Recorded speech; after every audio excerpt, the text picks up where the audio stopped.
This is a recording that walks you through the Visual Studio Code, and in this video I'm going to be explaining the basic concepts of object-oriented programming and how you can do that in Java and how you can do that in Visual Studio Code. Visual Studio Code is an amazing IDE that you can use to program any language depending on the extensions that you install. So how would you get the extension? If you move your mouse, after you open the Visual Studio, I hope by now you downloaded it. I already posted a link on which you can download the Visual Studio Code from, and another video that teaches you how to do that.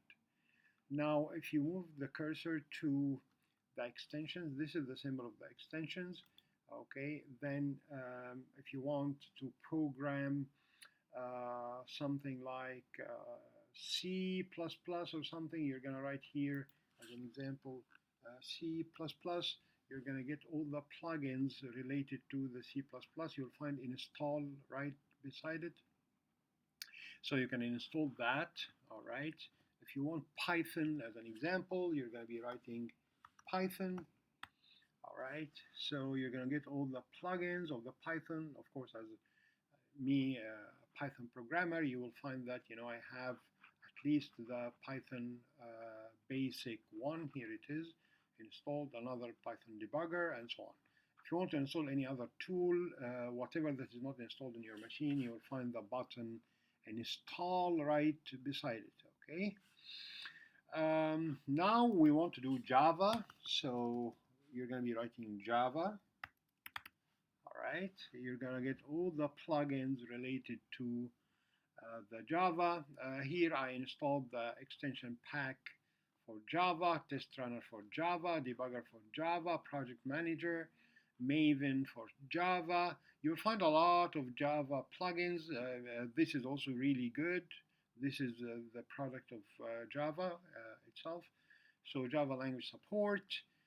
Let's say I want to install Java language support. What I'm going to be doing is click on the install, right? And it's installing now. All right. This is the compiler API. Let's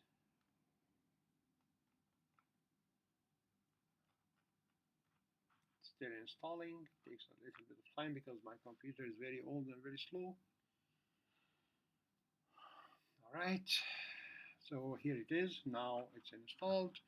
If you want, so now we have also the Java language support, even though I don't need it.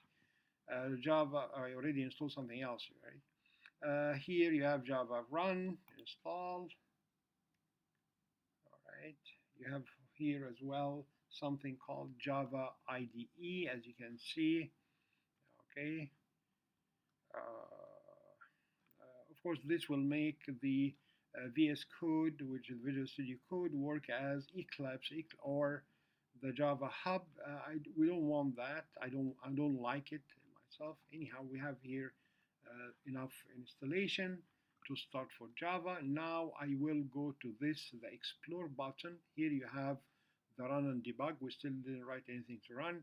Here for source control, this you will use when you work in any company. This is if you want to search about something, and here is the Explorer. That's where you're going to be creating your project, opening your project, and so on and so forth. Okay, I'm gonna be ending this video here, and we're gonna start the next video on how to use and create and use the Java project tools in there. Okay.